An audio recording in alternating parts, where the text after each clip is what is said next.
So welcome dear students, all on the BSS के बेहतरीन से प्लेटफॉर्म पर एक बार फिर से आपका हार्दिक स्वागत और अभिनंदन है। स्टूडेंट, हमारा जो चैप्टर चल रहा था वो चल रहा था यूनिटरी मेथड यानी कि एक एक नियम। और यूनिटरी मेथड से रिलेटेड बहुत सारे कॉन्सेप्ट यानी कि बहुत सारी बातें हमने अपने पेड क्लास के बच्चों के साथ शेयर की, उनको समझाई और मुझे उम्मीद है कि उनको समझ में आई होगी। तो अगर आप भी हमारे साथ जुड़ना चाहते हैं और जवाहर नवोदय विद्यालय की बेहतरीन तैयारी करना चाहते हैं तो इन नंबरों पर संपर्क करना बिल्कुल ना भूलें। ये जो दो नंबर हैं, इनसे संपर्क करने के बाद आप हमसे जुड़ जाएंगे और अपनी तैयारी को बेहतरीन कर पाएंगे। हम अपने पेड कोर्सेस में डेली लाइव क्लास प्रोवाइड कराते हैं बच्चों को। डेली 5 बजे एक लाइव क्लास होती है और एक 7 बजे लाइव क्लास होती है। इसके साथ ही हर चैप्टर के कॉन्सेप्ट के पीडीएफ, इसके साथ ही 100 क्वेश्चनों के पीडीएफ भी आपको प्रोवाइड कराए जाते हैं। साथ ही साथ आपके घर पर एक बुक, एक ओएमआर शीट भी प्रोवाइड कराई जाती है। और सिलेबस कंप्लीट होने के बाद आपको mock test, model paper, previous year paper यानी कि पूरी तैयारी, पूरा कंप्लीट पैकेज बहुत ही कम फीस में अवेलेबल है। तो आज ही हमारे पेड कोर्स से जुड़ना ना भूलें। जो बच्चे जवाहर नवोदय विद्यालय 2024 क्लास 6 के लिए तैयारी कर रहे हैं वो हमारा सारथी बैच लेना बिल्कुल ना भूलें। और जो बच्चे सैनिक स्कूल की तैयारी कर रहे हैं वो हमारा योद्धा बैच लेना बिल्कुल ना भूलें। अधिक जानकारी के लिए आप हमारे इन दोनों नंबरों पर संपर्क कर सकते हैं। पहला नंबर है 7610879108। इन नंबरों पर संपर्क करके आज ही अपना कोर्स लेना बिल्कुल ना भूलें। क्योंकि अगर आपको जवाहर नवोदय विद्यालय की बेहतरीन तैयारी करनी है और अपना सीट को पक्का करना है तो ऑल राउंडर बीएसएस का ये प्लेटफॉर्म आपको वो पूरा कंप्लीट पैकेज देता है जिसकी आज आपको जरूरत है, वो भी घर बैठे बहुत ही कम फीस में। तो आज ही हमारे बैच से जुड़ना ना भूलें। अधिक जानकारी के लिए आप हमारे इन दोनों नंबरों पर संपर्क कर सकते हैं। तो प्यारे बच्चों, अधिक बातचीत ना करते हुए हम अपने चैप्टर को शुरू करते हैं। हमारा चैप्टर शुरू हो चुका था यूनिटरी मेथड यानी कि एक एक नियम, जिसके लगभग हमने 10 क्वेश्चन कंप्लीट कर लिए थे। तो आगे की बातचीत आज के इस वीडियो में करते हैं। तो शुरू करते हैं अपना चैप्टर और हम स्टार्ट करेंगे अपने 11th क्वेश्चन से। ठीक है, बहुत सारी बातें मैंने, बहुत सारे कंसेप्ट बच्चों को सिखा दिए हैं। ठीक है, मुझे उम्मीद है कि आप भी वो कंसेप्ट समझने का प्रयास करेंगे और हमारे पेड कोर्स से जुड़ना ना भूलें। 11th क्वेश्चन आपकी स्क्रीन पर है। मैं 2 मिनट का टाइमर आपके सामने लगा देता हूं, तो जल्दी से इस क्वेश्चनों का जवाब दीजिए। क्वेश्चन मैं आपको समझा भी दूंगा और आपको बता भी दूंगा। ठीक है, करिए करिए भाई लोगों,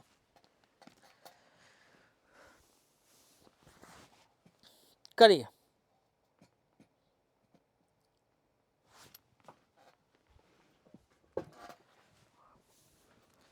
करिए भाई लोगों।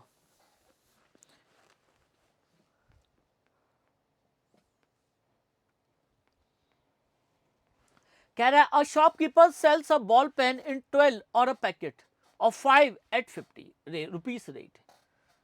If any person purchase 23 ball pens then how much amount he has to pay. एक दुकानदार एक बॉल पेन तो भाई साहब 12 रुपए में बेचता है और 5 के पैकेट को कितने में बेचता है? आप कहेंगे 50 रुपए में बेचता है। यदि किसी व्यक्ति को 23 बॉल पेन खरीदना है तो उसे कितनी राशि का भुगतान करना होगा? ये बात आपसे पूछ रहा है। ठीक है, करिए, सॉल्व करिए।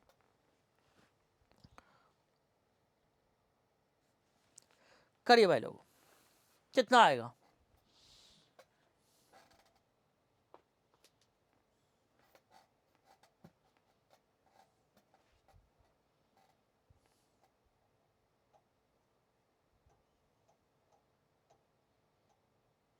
करिए।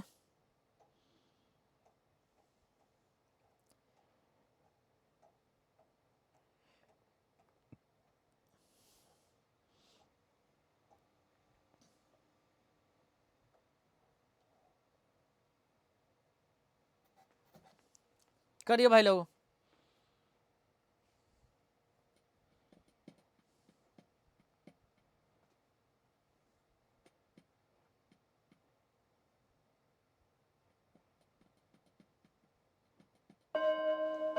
घंटी बज चुकी है, आइए समझाते हैं।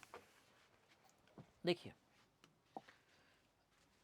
एक दुकानदार एक बॉल पेन तो सब 12 रुपए में बेच रहा है और 5 के पैकेट को आप 50 रुपए में बेच रहे हैं। उसको 23 बॉल पेन खरीदने हैं, तो जो 5 के पैकेट है, ये 5 का एक पैकेट है, 5 का कितना पैकेट है, तो आप कहेंगे 5 का एक पैकेट है। तो 23 बॉल पेन में कितने 5 के पैकेट बनेंगे, तो आप कुछ भी मत करिए, आप भाग कर लीजिए। 5 का एक पैकेट है भाई साहब, तो 23 बॉल पेन में कितने पैकेट बचेंगे, आप कहेंगे 5 चौका 20, यानी कि 3 पेन बचेंगे। 4 तो पैकेट बनेंगे और 3 सिंगल रह जाएंगे, यानी कि 5 के 4 पैकेट बनेंगे, यानी कि 23 बॉल पेन के 5 के कितने पैकेट बनेंगे, तो आप कहेंगे 4 पैकेट बनेंगे। कितने पैकेट बनेंगे 5 के, तो आप कहेंगे 5 के 4 पैकेट बनेंगे, प्लस 3 बॉल पेन आपके एक्स्ट्रा बच जाएंगे, 4 पैकेट बनेंगे। 5 के 4 पैकेट बनेंगे और 3 बॉल पेन आपके एक्स्ट्रा बच जाएंगे, ठीक है। एक पैकेट कितने का है, तो आप कहेंगे भाई साहब एक पैकेट तो सब 50 रुपए का है। एक पैकेट कितने का, एक पैकेट 50 रुपए का, तो 4 पैकेट यूनिटरी मेथड में समझा है, मल्टीप्लाई कर दीजिए। एक पैकेट 50 रुपए का है, तो 4 पैकेट कितने होंगे, तो आप कहेंगे 4 × 50। एक बॉल पेन 12 रुपए का है, तो 3 बॉल पेन कितने होंगे, मल्टीप्लाई कर दीजिए, यूनिटरी मेथड में समझाया है। 3 × 12, तो 5 चौका 20 यानी कि 200, प्लस 12 3 36, यानी कितना हो जाएगा, आप कहेंगे 236 रुपए। कितना आ जाएगा, तो आप कहेंगे 236 इज द करेक्ट ऑप्शन। 236 उसे पे करना होगा, तो कौन सा ऑप्शन सही होगा, तो आप सभी लोग मुझसे कहेंगे कि ए option is the right option. A option क्या होगा, तो आप सभी कहेंगे A option is the right option, ठीक है। आइए आगे बढ़ते हैं। ये करिए, पहले ये करिए, ठीक है, ये करिए। टाइमर लगा देते हैं 2 मिनट का, 2 मिनट का टाइमर लगाते हैं, ये करिए, करिए भाई लोगों,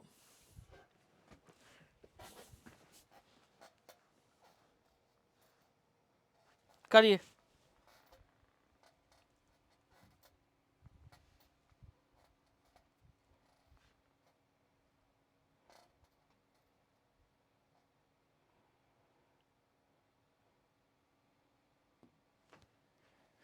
करिए भाई,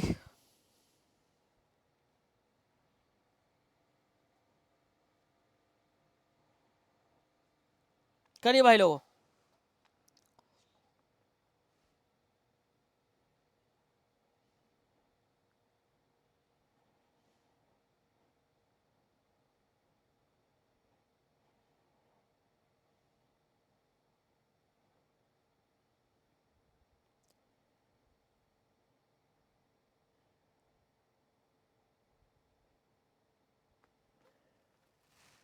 करिए, कितना आएगा,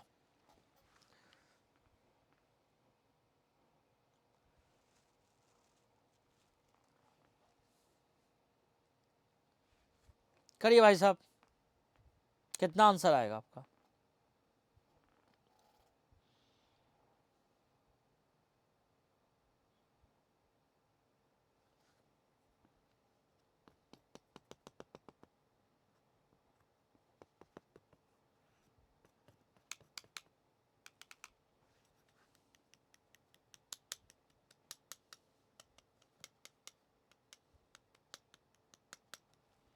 करिए,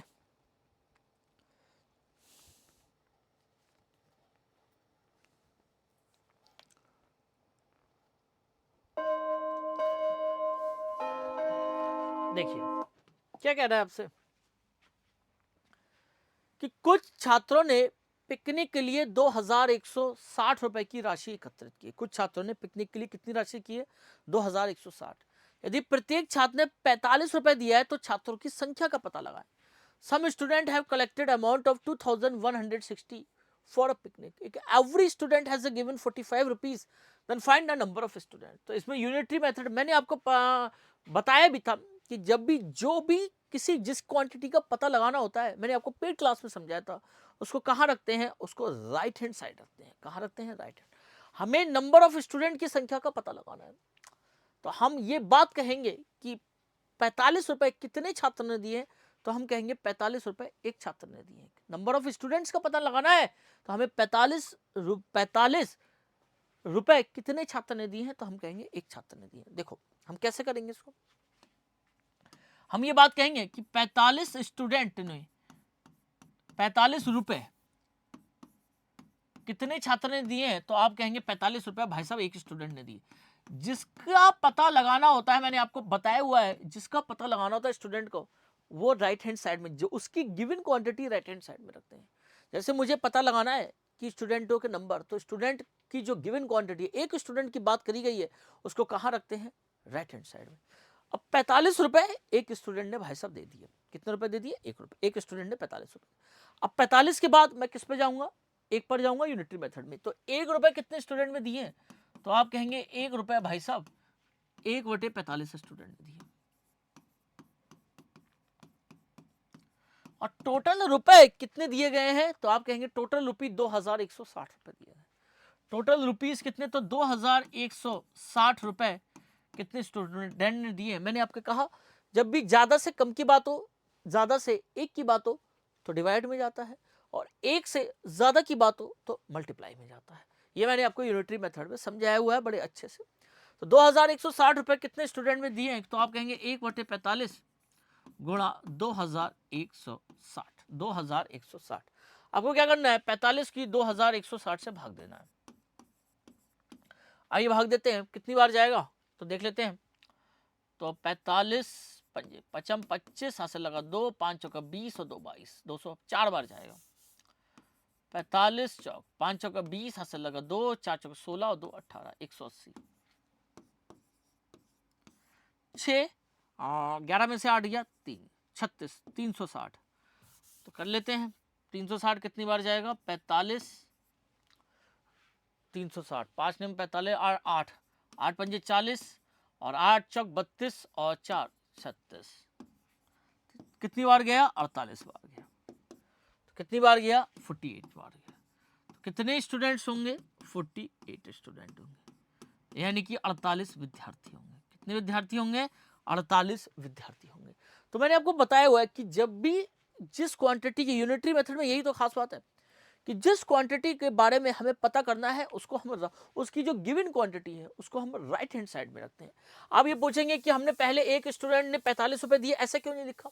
आप ये भी तो कह सकते हैं कि एक स्टूडेंट ने 45 रुपए दिए, ऐसा क्यों नहीं लिखा, क्योंकि मैंने आपको बताया है, क्योंकि हमें रुपए फाइंड आउट नहीं करने हैं, हमें स्टूडेंट फाइंड आउट करने हैं।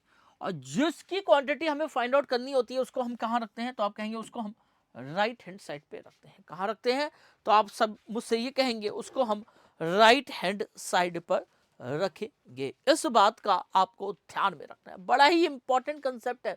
अगर ये कंसेप्ट आप समझ गए तो आप यूनिटरी मेथड का कोई भी क्वेश्चन बड़ी ही आसानी से सॉल्व कर पाएंगे। फिर से बता दें, कुछ छात्रों ने पिकनिक के लिए 2160 रुपए की राशि की। यदि एक छात्र ने 45 दिए तो छात्रों की संख्या। अगर हमें number of student find out करने हैं तो दिमाग में तुरंत बात आ जानी चाहिए कि उसकी जो गिवन क्वांटिटी है, यानी कि गिवन क्वांटिटी क्या है, एक छात्र, प्रत्येक छात्र। गिवन क्वांटिटी क्या है, एक छात्र, प्रत्येक मतलब एक छात्र। तो एक छात्र ने कितने दी, 45। तो हमें ये स्टूडेंटों की संख्या फाइंड आउट करनी है, तो उसको हमें राइट हैंड साइड पे रखना होगा। तो हम ऐसे लिखेंगे, हम ऐसे ना लिखेंगे, हम इस प्रकार से नहीं लिखेंगे कि एक स्टूडेंट ने, यानी कि एक छात्र ने 45 रुपए दिए, हम ऐसे बिल्कुल नहीं लिखेंगे, that is the wrong way. हम लिखेंगे, क्योंकि हमें स्टूडेंट की संख्या, नंबर फाइंड आउट करनी है, तो स्टूडेंट को कहाँ रखेंगे, यहाँ पे। तो हम लिखेंगे 45 रुपए कितने स्टूडेंट ने दिए, तो आप कहेंगे एक स्टूडेंट ने दिए। इस प्रकार से हम लिखेंगे, इस प्रकार से हम लिखेंगे। 45 के बाद यूनिटरी मेथड में समझे, ज्यादा के बाद हम कम पर आते हैं, एक पर आते हैं। तो 1 रुपए कितने स्टूडेंट ने दिए, तो आप कहेंगे 1 रुपए 1/45 स्टूडेंट ने दिए। तो हमारे पास कितने रुपए हुए, 2106 रुपए कितने स्टूडेंट ने दिए। एक के बाद जो भी संख्या होती है वो मल्टीप्लाई में जाती है। तो 1/45 गुणा 2106 सॉल्व करेंगे तो कितना आएगा, 48। ये आ जाएगा नंबर ऑफ स्टूडेंट, ये आ जाएगा कि इतने 48 स्टूडेंट ने इतने रुपए दिए। तो that is the beautiful nature of unitary method. Unitary method का यही नेचर है कि आपको दिमाग से सोचना है कि कौन सी क्वांटिटी को राइट हैंड साइड पे रखना है, कौन सी क्वांटिटी को लेफ्ट हैंड साइड में रखना है। और इस प्रकार ये पूरा मेथड कॉन्सेप्ट क्लास में समझाया हुआ है, कॉन्सेप्ट क्लास में समझाया हुआ है। तो आप भी कॉन्सेप्ट क्लास को ज्वाइन करना ना भूलें। अधिक जानकारी के लिए इन दोनों नंबरों पे आप संपर्क कर सकते हैं। 7610879108 इन नंबरों पर संपर्क करना बिल्कुल ना भूलें। और आज ही हमारा पेड कोर्स ले, क्योंकि बहुत ही कम समय बचा है, तो बेहतरीन तैयारी करने के लिए आज ही हमारा पेड कोर्स लेना बिल्कुल ना भूलें। ठीक है, तो मेरे बच्चों आगे आइए बढ़ते हैं अगले क्वेश्चन की ओर। ये क्वेश्चन करिए। इस क्वेश्चन को सोचने के लिए मैं आपको 2 मिनट का समय देता हूं। आराम से सोचिए, बताइए कितना होगा इसका आंसर। ठीक है, करिए करिए भाई लोग, करिए।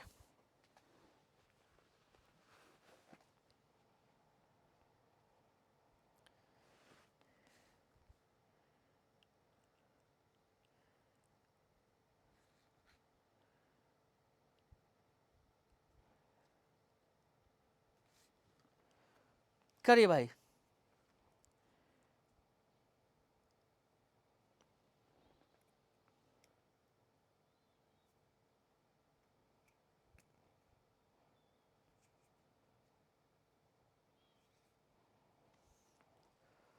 करिए भाई लोग।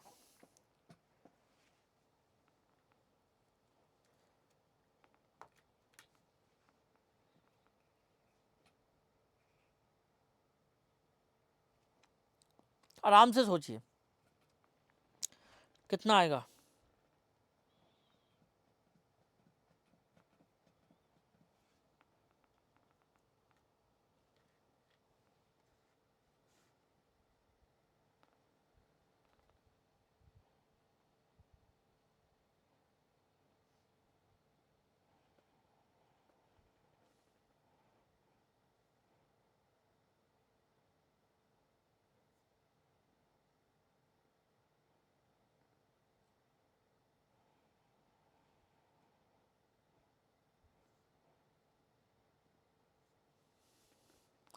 करिए भाई लोग, कितना आएगा। 13 सेकंड बचे हैं।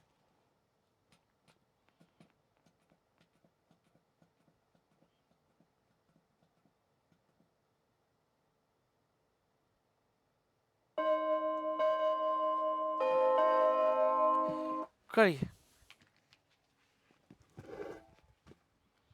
करिए भाई लोग। देखो देखो भाई, ये कह रहा है the temperature dropped 15 degree Celsius in the last 30 days.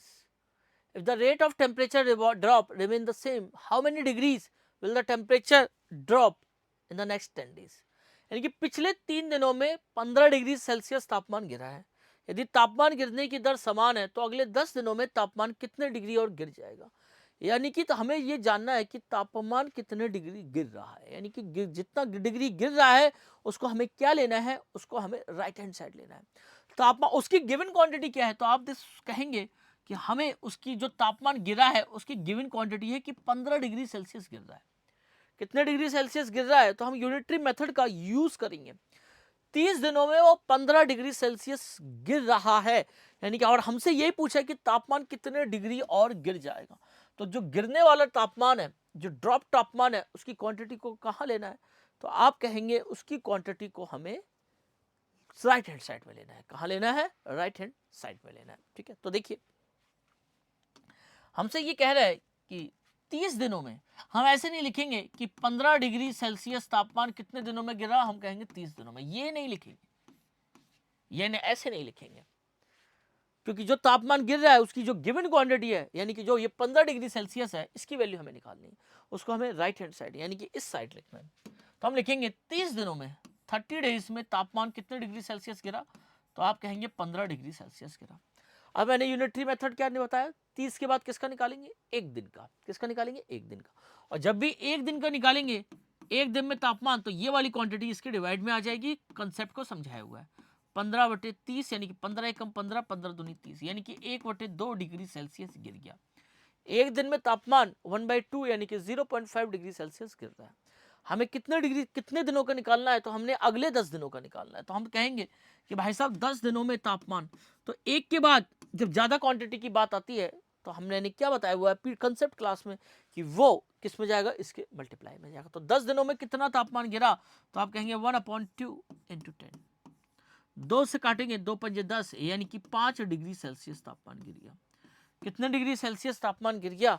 तो आप कहेंगे 5 डिग्री सेल्सियस तापमान आपका गिर गया। ठीक है, 5 डिग्री सेल्सियस आपका तापमान गिर गया। ठीक है, तो कौन सा ऑप्शन सही होगा? तो आप मुझसे सभी लोग कहेंगे कि B option is the right option. B option क्या होगा? बिल्कुल करेक्ट ऑप्शन होगा। B is the right option. B option क्या होगा भाई लोगों? बी ऑप्शन बिल्कुल करेक्ट ऑप्शन होगा। ठीक है, B option is the right option. ठीक है,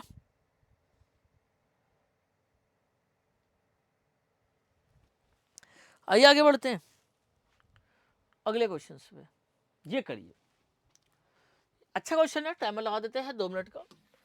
अगर यूनिटरी मेथड का कॉन्सेप्ट आपको एक बार समझ में आ गया तो इस प्रकार के कैसे भी क्वेश्चन हो हम बड़ी ही आसानी से सॉल्व कर पाएंगे। अगर यूनिटरी मेथड का कॉन्सेप्ट आपको, मैंने कॉन्सेप्ट की पीडीएफ क्लास में भी आपको समझाया है कि किस प्रकार से मैं बार बार लगातार आपको समझाता जा रहा हूँ। ठीक है, तो करिए करिए भाई लोगों,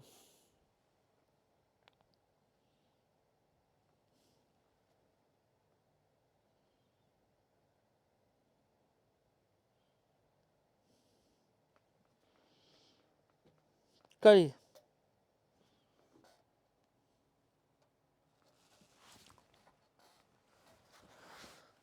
करिए, कितना आएगा?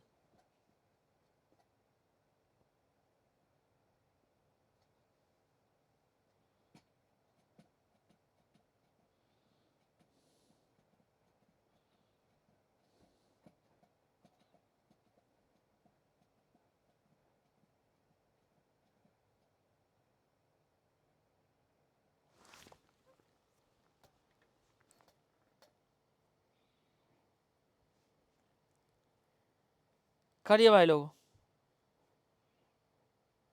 कितना आएगा?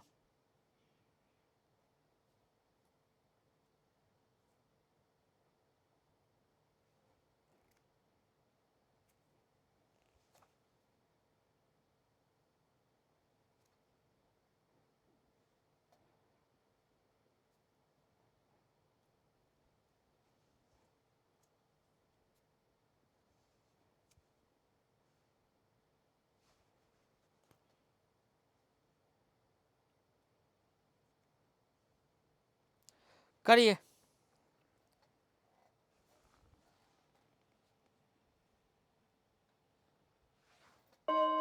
घंटी बज गई है। आइए देखते हैं, आइए देखते हैं कैसे होगा। देखिए आपसे कह रहा है cost of 4 dozen of banana is 60 rupees. How many banana can we purchase for rupees 12.50? How many bananas, how many bananas, यानी कि केलों की संख्या पता करनी है। और केलों की संख्या अगर पता करनी है तो 4 डजन, 4 डजन का मतलब हो गया 4 दर्जन का मतलब हो गया, 1 दर्जन में 12 होते हैं, 12 चौक 48, यानी कि 48 किलो का प्राइस कितना है? आप कहेंगे 60 रुपीज है। तो हमें पता करना है कि 12.5 रुपए में 12.50 रुपीज में कितने बनाना परचेज किए जा सकते हैं। तो जो चीज की क्वांटिटी हमें फाइंड आउट करनी है उसको हम कहाँ रखेंगे? तो आप कहेंगे उसको हम उसकी गिवन क्वांटिटी को, दिए गई मात्रा को दाई साइड में यानी कि राइट हैंड साइड में रखने का प्रयास करेंगे। दिया कितना है? 48। 48 की कीमत कितनी है? तो आप कहेंगे 60 रुपीज। तो हम ये नहीं लिखेंगे, हम इस प्रकार से नहीं लिखेंगे कि भाई 48 की कीमत कितनी रुपए है? 60 रुपए। 48 के लिए बनाना की कितनी कीमत है? 60 रुपए। दैट इज गवर्नमेंट, क्योंकि हमें क्या फाइंड आउट करना है? हमें बनानों की संख्या यानी कि केलों की संख्या। और केलों की संख्या ज्ञात करने के लिए हमें ये वाली जो क्वांटिटी है, जो केले हैं, वो कहाँ रखना पड़ेगा? वो राइट हैंड साइड में रखना पड़ेगा। यानी कि हम इस प्रकार लिखेंगे कि 60 रुपीज में कितने केले आएंगे? तो आप कहेंगे 4 दर्जन यानी कि 48 बनाना आएंगे। इस प्रकार से लिखेंगे, क्योंकि हमें नंबर ऑफ बनानास चाहिए यानी कि केलों की संख्या पता करनी है। तो उसकी जो गिवन क्वांटिटी है यानी कि 48 बनाना है, उसको हम कहाँ रखेंगे? तो आप कहेंगे उसको हम राइट हैंड साइड पे रखेंगे। ये बात आपको याद रखनी है। अब 60 रुपीज में 48 बनाना है तो 1 रुपीज में कितने होंगे? तो 60 के बाद हम 1 की वाली निकालेंगे, तो 1 को निकालने के लिए 60 48 के डिवाइड में आ जाएगा। तो 48/60 करिए। 2 दूनी 4, 2 चौक 8, 2 तिये 6, 2 एकम 2, 2 दूनी 4, 15, 3 चौक 12, 3 पंजे 15, यानी कि 4/5 रुपीस। 1 रुपीस में कितने बनाना आएंगे, तो आप कहेंगे 4/5 बनाना आएंगे। अब हम बात करेंगे कि 12.5 रुपए में कितने बनाना आएंगे, तो 12.5 रुपीस में कितने बनाना आएंगे, तो हम ये लिखेंगे।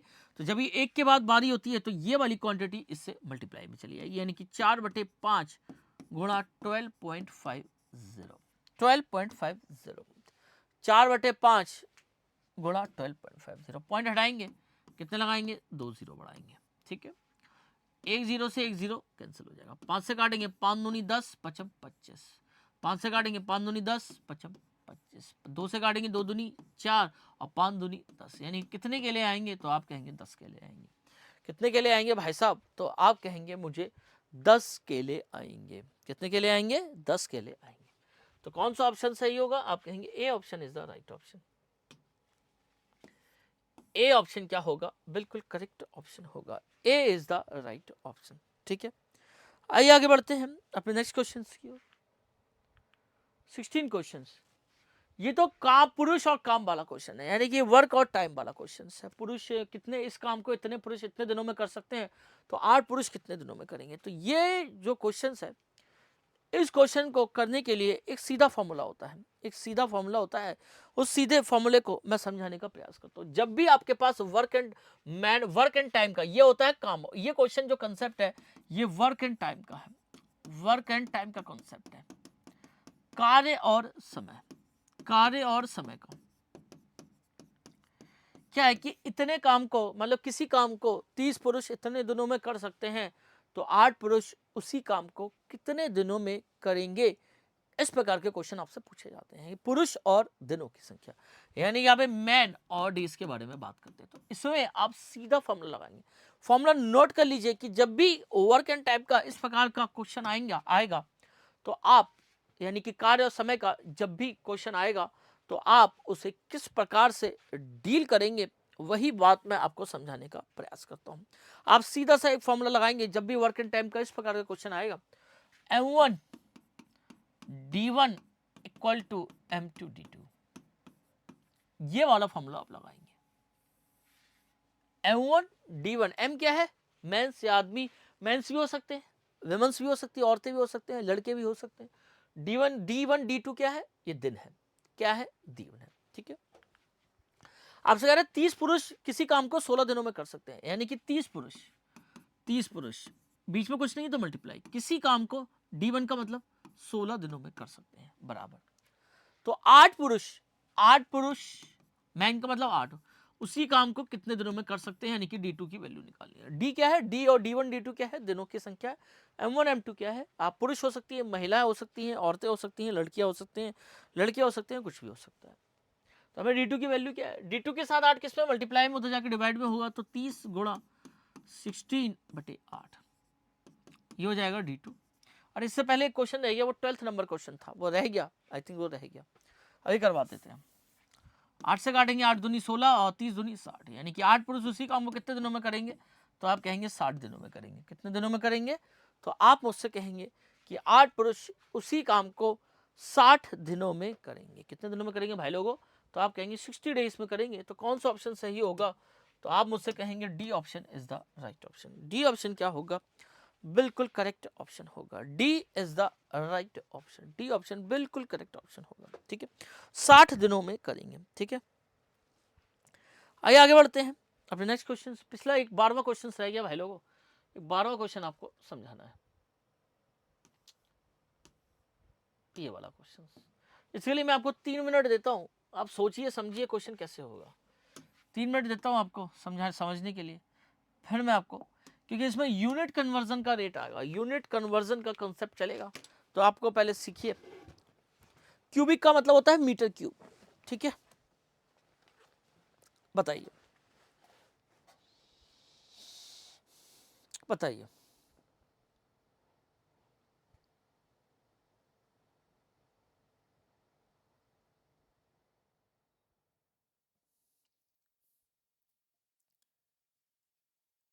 करिए,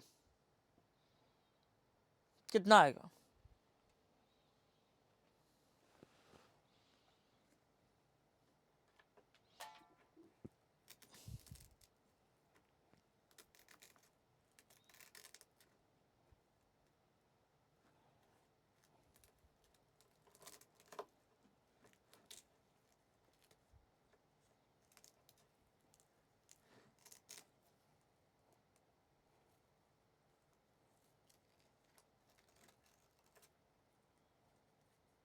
करिए।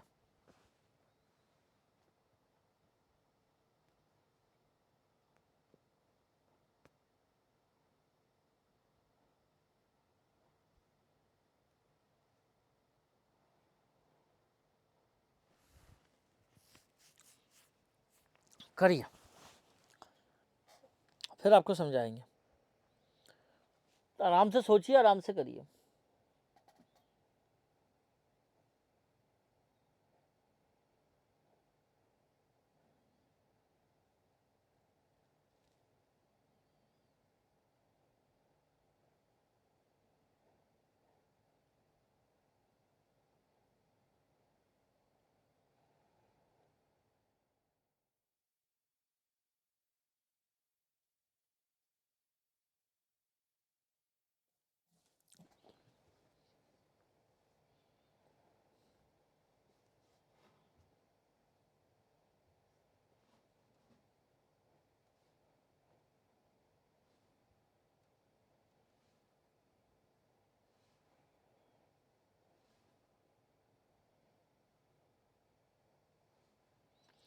करिए भाई लोगों, कितना आएगा?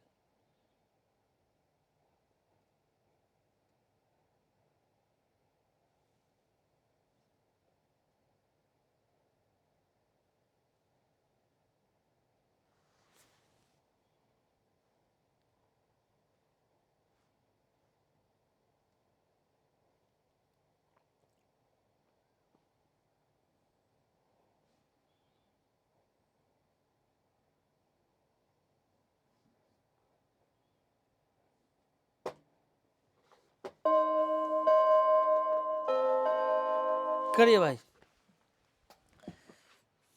पढ़िए। देखिए, अब आपसे ये क्या कह रहा है, क्वेश्चन को समझने का प्रयास करते हैं। How many bottles of 200 ml can be filled with 12 cubic metre oil?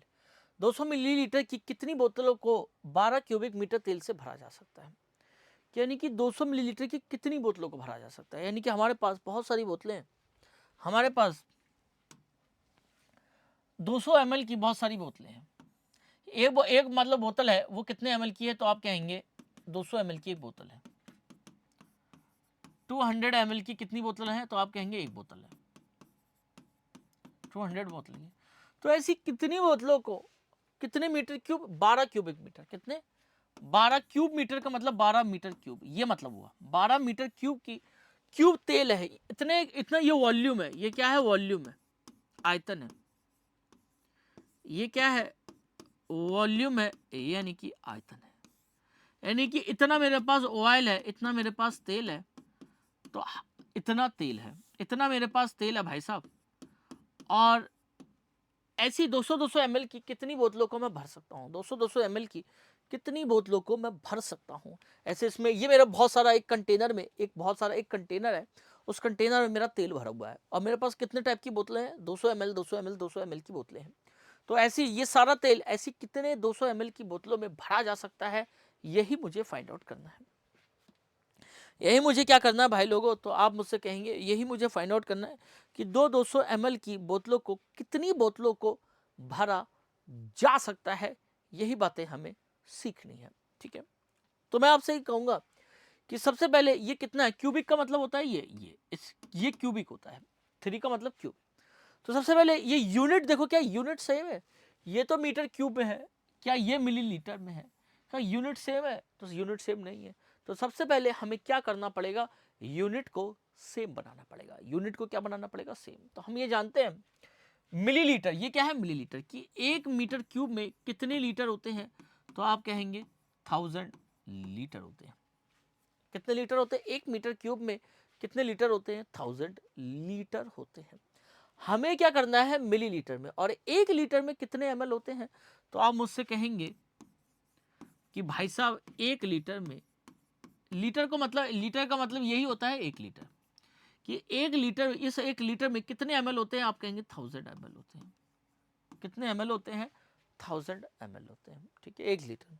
तो मुझे बताओ कि 1 मीटर क्यूब में कितने ml होंगे? कितने जीरो? 1 2 3 4 5 6, इतने ml, इतने लीटर होंगे।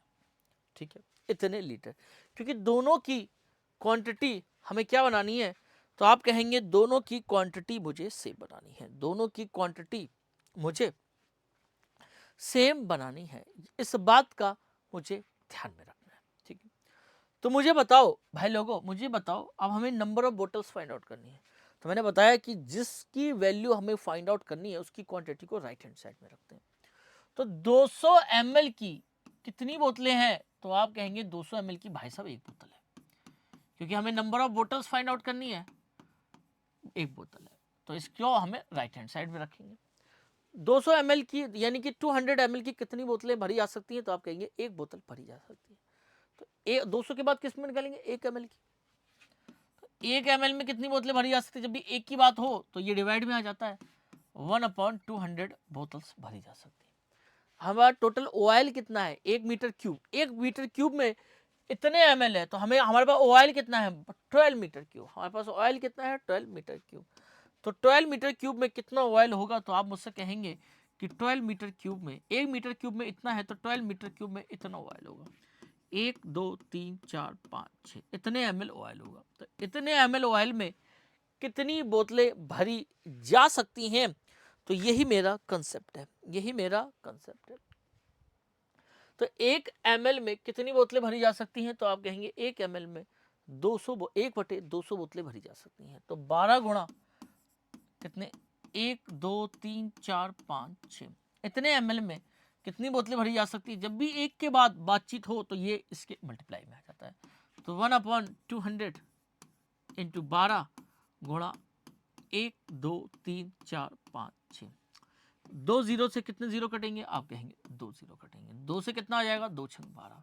कितने जीरो बचे? 1 2 3 4, यानी कि 1 2 3 4 यानी कि 60,000 बोतलें भरी जा सकती हैं। कितनी बोतलें भरी जा सकती हैं? तो आप मुझसे कहेंगे कि 60,000 बोतलें भरी जा सकती हैं। तो कौन सा ऑप्शन सही होगा? तो आप कहेंगे C option is the right option. C option क्या होगा? बिल्कुल करेक्ट ऑप्शन होगा। C is the right option. ठीक है, मुझे उम्मीद है कि आपको ये समझ में आया होगा कि 200 ml की कितनी बोतलें, तो 200 ml की वैसे कितनी, 200 ml की कितनी बोतलों को भरा जा सकता है? तो हर बोतल 200 ml की है, तो 200 ml की कितनी बोतल है? एक बोतल है। ऐसी 200 ml की कितनी बोतलों को भरा जा सकता है? तो देखो ये है ml में, वो है मीटर क्यूब में। तो सबसे पहले आप मीटर क्यूब को किस में बदलोगे? आप ml में बदलोगे। 1 मीटर क्यूब में 1000 लीटर होते हैं, लेकिन हमें लीटर तो चाहिए नहीं, मुझे ml चाहिए। तो 1 लीटर में कितने होते हैं? 1000 मिलीलीटर। तो 1 मीटर क्यूब में कितना हो जाएगा? एक के बाद कितने जीरो लगेंगे? 6 जीरो लगेंगे, इतने ml। तो 12 मीटर क्यूब में 12 गुणा 10 में एक के बाद कितने जीरो लगा दो? 6 जीरो लगा दो। ठीक है, इस प्रकार इस क्वेश्चन को आप कर सकते हैं। ठीक है, आइए आगे बढ़ते हैं। कौन से क्वेश्चन पे थे हम लोग? ये मैंने आपको समझा दिया। ये बताइए, पेन की लागत। 2 मिनट का समय देता हूं। I think 2 minutes time is sufficient for this question. करिए करिए भाई लोगों,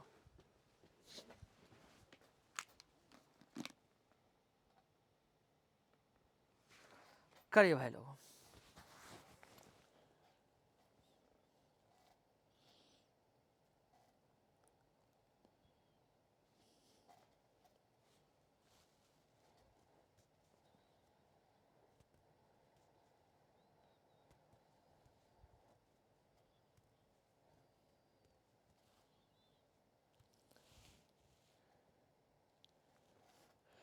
करिए भाई।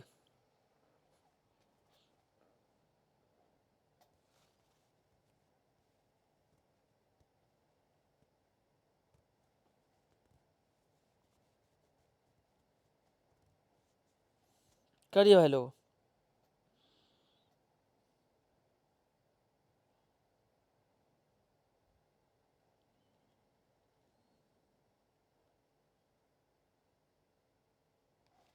कितना आएगा? 1 दर्जन पेन की लागत 180 है और 8 बैल पेन की लागत 56 रुपए है। तो पेन की लागत और बॉल पेन की लागत का अनुपात बताइए। Cost of dozen pen. जब भी हमें अनुपात, दोनों की अनुपात ज्ञात करना है, रेशियो फाइंड आउट करना है, तो दोनों की क्वांटिटी हमेशा ध्यान रखिए सेम होनी चाहिए। तो जब भी क्वांटिटी अलग अलग हो तो दोनों की क्वांटिटी को आप एक बना लीजिए। क्वांटिटी को क्या बना लीजिए? एक बना लीजिए। ये बात ध्यान रखिए।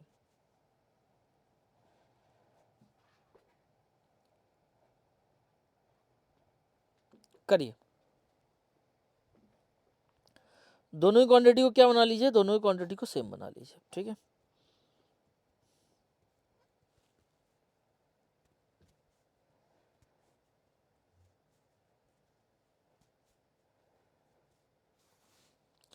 करिए। तो देखिए ये कैसे करते हैं। देखो कह रहा है cost of dozen pen is 180 and cost of 8 ball pen is 56। The ratio of the cost of a pen and the cost of a ball pen, यानी कि एक पेन और एक बॉल पेन की लागत का। अच्छा, अगर मान लो हमसे एक बॉल पेन नहीं भी दे सकता तब भी हम दोनों की क्वांटिटी को सेम बनाते हैं, यानी कि 12 पेन की, एक डोजन का मतलब 12 पेन, 12 पेन की लागत कितनी होगी। तो आप कहेंगे भाई साहब 12 पेन की लागत कितनी है, तो आप कहेंगे 180 रुपीज है। तो एक पेन की लागत ज्ञात करनी है, तो जब भी ज्यादा से कम की ओर जाते हैं एक पेन की ओर, तो ये क्वांटिटी इसकी डिवाइड में जाती है। मैंने आपको समझाया हुआ भी है। तो कितना हो जाएगा 12, 12 एकम 12, 12 पंजे 60, यानी कि एक पेन की लागत कितनी होगी, तो आप कहेंगे 15 रुपीज, 15 रुपीज। अब आगे बातचीत करते हैं। आगे बातचीत क्या है कि 8 बॉल पेन की लागत 56 रुपए है। 8 बॉल पेन की लागत, 8 बॉल पेन की लागत कितने रुपए, 56 रुपए। तो एक बॉल पेन की लागत फाइंड आउट करनी है, तो एक बॉल पेन की लागत कितनी होगी, ज्यादा से कम पे जाएंगे, 8 से 1 पे जाएंगे, तो ये इसकी डिवाइड में आ जाएगा 56/8, ठीक है। तो कितनी बार जाएगा, 7 बार जाएगा, 7 अट्ठे 56, यानी कितनी हो जाएगी एक बॉल पेन की लागत, एक बॉल पेन की लागत कितनी हो जाएगी 7 रुपए, और एक पेन की लागत कितनी हो जाएगी 15 रुपीज। दोनों का रेशियो कितना है, रेशियो का मतलब होता है डिवाइड, यानी कि एक पेन की लागत कितने रुपए है 15 रुपए, और उस एक बॉल पेन की लागत कितनी है 7 रुपए। तो इन दोनों का रेशियो कितना हो जाएगा 15/7। 15 रेशियो का मतलब, अनुपात का मतलब होता है डिवाइड, यानी कि 15/7। इसको ऐसे भी लिख सकते हैं 15/7, इसको ऐसे भी लिख सकते हैं 15/7। तो कौन सा ऑप्शन सही है, आप कहेंगे A option is the right option. A option क्या होगा, बिल्कुल करेक्ट ऑप्शन होगा। A is the right option, 15/7 is the right option. हाँ, बड़ा अच्छा क्वेश्चन है, बहुत अच्छा क्वेश्चन है। मुझे लगता है कि 2 मिनट का टाइमर आपको देना चाहिए इसको करने के लिए। करिए, करिए भाई लोगों, बताइए कितना आएगा।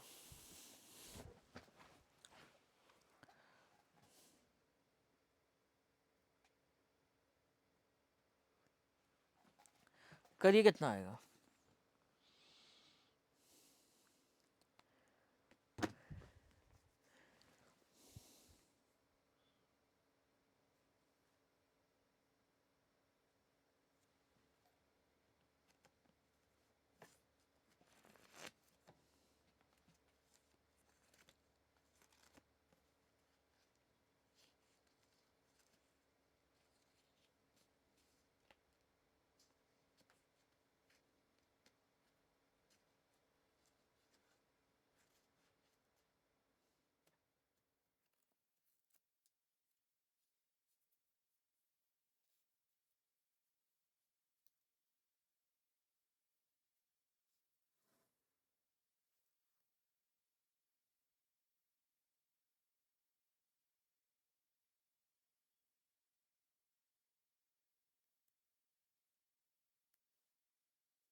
करिए, बताइए कितना आएगा।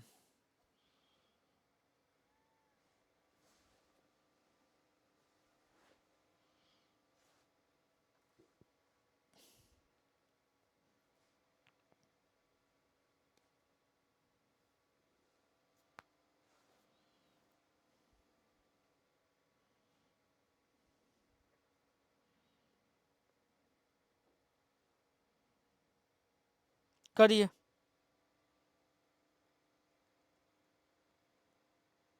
कितना आएगा। करिए कितना आएगा।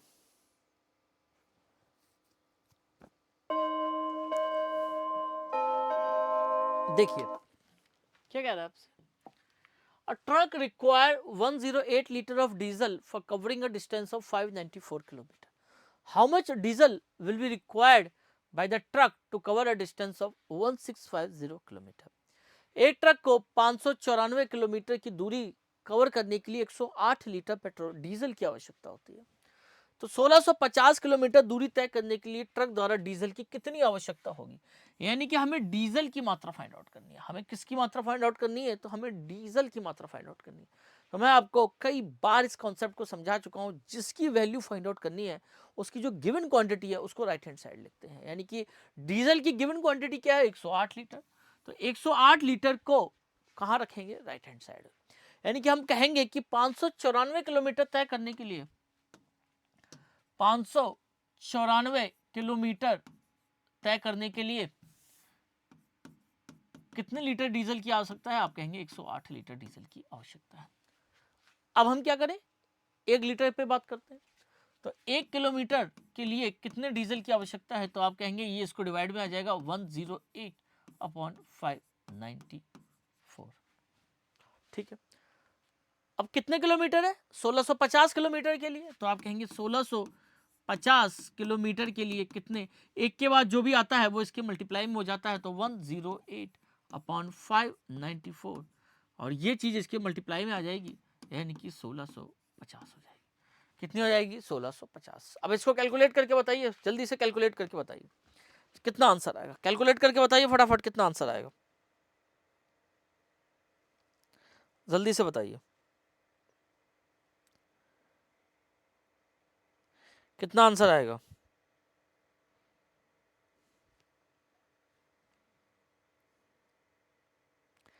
जल्दी से बताइए कितना आएगा।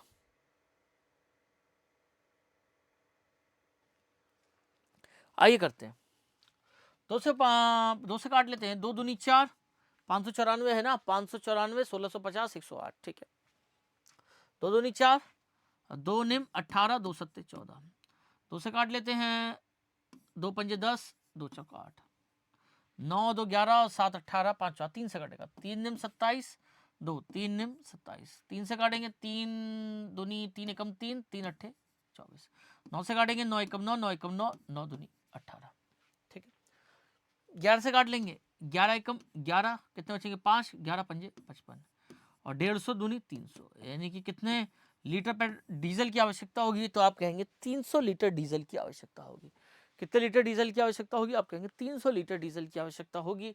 तो कौन सा ऑप्शन सही है? आप कहेंगे C option is the right option. C option is the right option. तो प्यारे बच्चों, आज की क्लास में लगभग हमने 8 क्वेश्चनों को सॉल्व किया यूनिटरी मेथड के। मुझे उम्मीद है कि आपको ये समझ में आया होगा।